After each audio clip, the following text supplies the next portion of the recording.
Chapter 7 Light on the Sacrifice of the Self. Self-sacrifice is one of the fundamental principles in the teaching of the great spiritual masters. It consists in yielding up self, or selfishness, so that truth may become the source of conduct. Self is not an entity that has to be cast out, but a condition of mind that has to be converted. The renunciation of self is not the annihilation of the intelligent being, but the annihilation of every dark and selfish desire. Self is the blind clinging to perishable things and transient pleasures, as distinguished from the intelligent practice of virtue and righteousness. Self is the lusting, coveting, desiring of the heart, and it is this that must be yielded up before truth can be known with its abiding calm and endless peace. To give up things will not avail. It is the lust for things that must be sacrificed. Though a man sacrifice wealth, position, friends, family, home, wife, child, and life also, it will avail nothing if self is not renounced. Buddha renounced the world and all that it held dear to him, but for 6 years he wandered and searched and suffered, and not till he yielded up the desires of the heart did he become enlightened and arrive at peace. By giving up only the objects of self-indulgence, no peace will ensue, but torment will follow. It is self-indulgence, the desire for the object, that must be abandoned. Then peace enters the heart.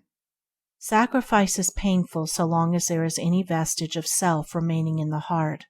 While there remains in the heart a lurking desire for an unworthy object or pleasure that has been sacrificed, there will be periods of intense suffering and fierce temptation.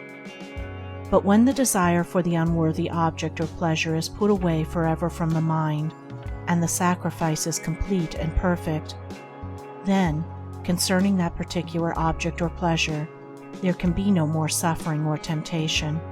So when self in its entirety is sacrificed, sacrifice, in its painful aspect, is at an end, and perfect knowledge and perfect peace are reached.